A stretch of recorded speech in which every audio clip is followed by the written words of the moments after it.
Hello guys, this is Sepoy45 and today we go talk about Black Ops 2. Ah non, salut à tous, c'est Sepoy45. Oh là là, faut vraiment que je retravaille mon anglais. J'espère que vous allez bien et aujourd'hui on se retrouve pour l'épisode numéro 2 de ma série Analyse des fusils de précision dans Black Ops 2. Et aujourd'hui on va parler du Ballista. Et oui, le Ballista. Donc pas attention, c'est pas le Ballista mais le Ballista avec deux L. Donc c'est un sniper que grand nombre de joueurs attendent parce qu'il se ressemble au MSR, hein, vous pouvez le remarquer. Il a exactement la même forme, il y a juste le scope en fait qui change un petit peu.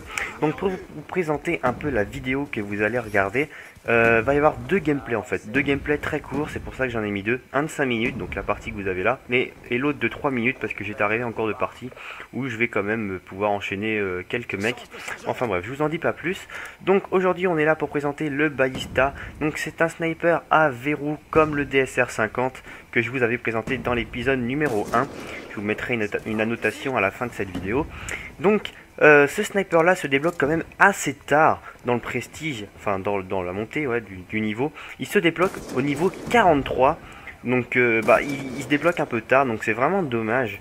Mais il faut savoir une chose, c'est que quand vous passez le prestige, comme c'est mon cas à l'heure où je vous parle, je suis prestige 1 niveau 27 en même pas une semaine. Bref, vous avez droit à un jeton qui vous permet de débloquer soit un atout, soit une arme automatiquement dès le début. Dès que vous passez votre prestige, donc c'est pour ça que moi j'avais débloqué directement le Ballista parce que je suis vraiment tombé amoureux. Et oui, je suis tombé amoureux de ce sniper. Enfin bref, je l'ai vraiment surkiffé. J'adore, il ressemble exactement à l'intervention et au MSR, c'est un mélange des deux en fait. Donc aujourd'hui on va parler un peu des qualités et des défauts de ce sniper, car oui, hein, ce sniper n'a pas que des qualités, il a aussi quelques petits défauts. Donc avant toute chose, je vais quand même vous présenter la classe avec laquelle je jouais durant cette partie. Donc je vous l'affiche maintenant, voilà, il s'agit du Ballista. Donc vous pouvez voir que je l'ai au niveau 9 et j'ai débloqué Tigre Rouge. C'est pour ça que je l'avais équipé comme ça. Je trouve que ça probablement ça lui va bien, Tigre Rouge. Hein. Il existe aussi Tigre Bleu. Bon après il existe bien sûr les hauts camouflages tels que or, diamant, etc. Mais moi pour l'instant je l'ai en Tigre Rouge et ça va très bien comme ça.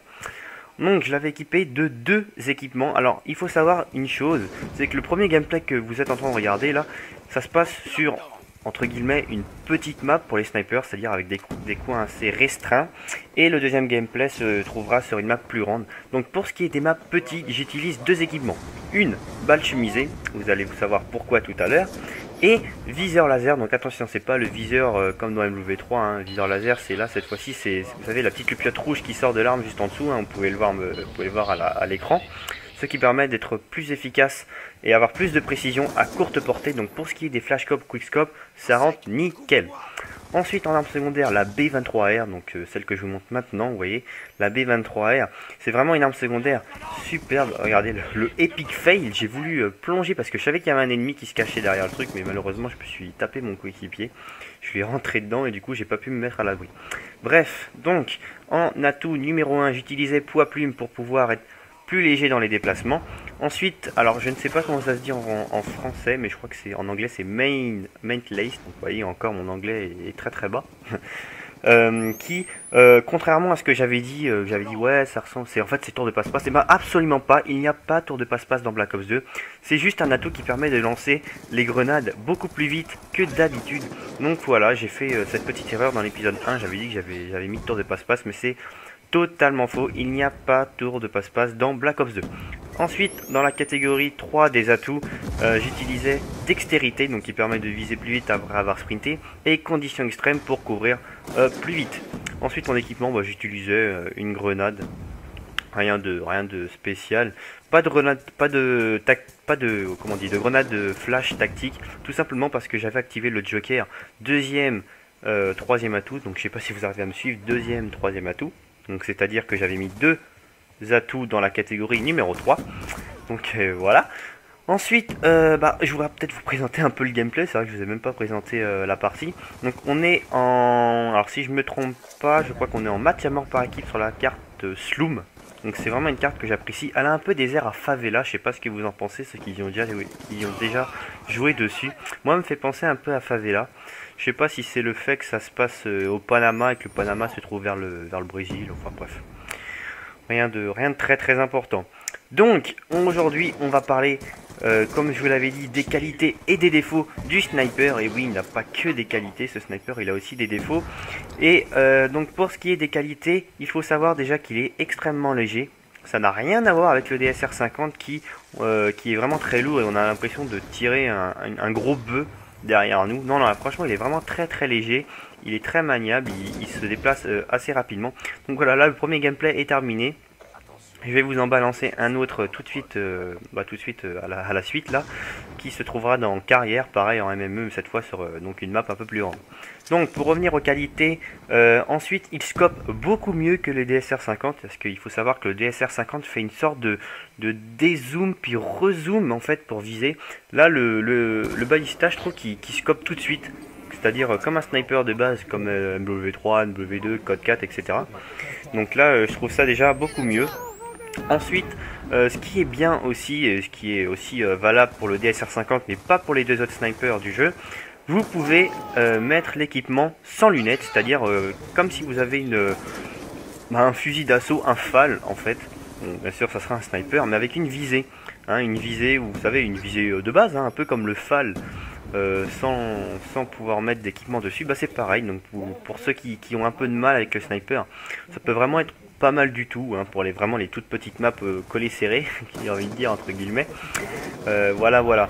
Ensuite pour ce qui est des défauts, alors là les défauts sont pas très nombreux, mais ils sont quand même assez importants. Tout d'abord, il fait beaucoup d'hit marqueurs. Alors ce que j'appelle beaucoup d'hit marqueurs, c'est quand vous tirez en fait en dessous de la poitrine. Parce qu'il faut savoir, contrairement au DSR 50 qui lui one shot au-dessus de la ceinture, lui le ballista one shot en fait au niveau de la poitrine et au-dessus. Donc c'est comme si vous tracez une ligne en fait pile poil sous votre poitrine. Tout ce qui est au-dessus, vous one shotez, tout ce qui est en bas, hit marqueur. Ça c'est obligé. Voilà, c'est tout ce qu'il y a comme défaut en fait de ce ballista. Sinon, et aussi le défaut c'est qu'il se débloque au niveau 43, donc assez tard. Donc on est obligé de se taper soit le SVUAS ou le DSR 50 qui est très très lourd jusqu'au niveau 43. Donc ça c'est un petit peu dommage. Mais bon, ça c'est vraiment pas très important. Comme je vous l'ai dit, quand vous passez Prestige, vous le débloquez tout de suite. Et puis on n'en parle plus. Donc voilà ce que j'avais à dire pour le ballista. Donc si je devais conseiller ce sniper, et ben je vous le conseillerais. Si je devais lui donner une note sur 10, je pense que je lui mettrais 8, 8,5 je pense. 8,5 parce que déjà je lui enlèverais un point pour les hit markers parce qu'il en fait vraiment pas mal du tout. Et le demi-point parce qu'un sniper ne peut pas être parfait, voilà, c'est pas possible, la note 10 sur 10 ce n'est pas possible. Donc c'est pour ça que je lui mets 8,5. Voilà en ce qui concerne le ballista, j'espère que vous en aurez appris un peu plus et que vous aurez fait votre décision sur le choix de ce sniper, si vous le prenez ou pas. Donc moi si je devais avoir des petits conseils avant de jouer avec le ballista, c'est d'abord d'aller vous entraîner un petit peu, de faire 1-2 parties grand maximum en formation avancée contre les bots, hein, ou les petits robots là qui vous pouvez mettre en mode seconde classe, recrue, vétéran, commando, etc.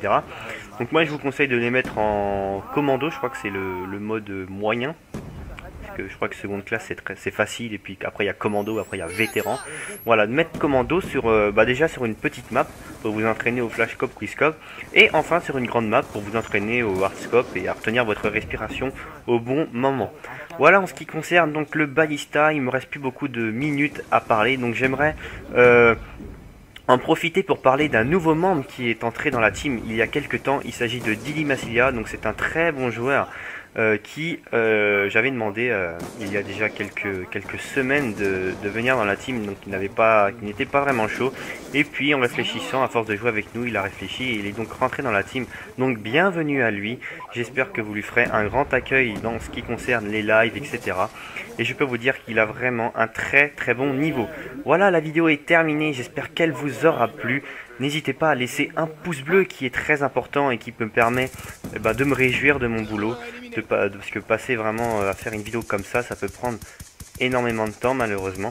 Donc voilà, encouragez-moi en laissant un petit pouce bleu. Donc là vous avez le lien de l'épisode numéro 1 que vous pouvez aller consulter.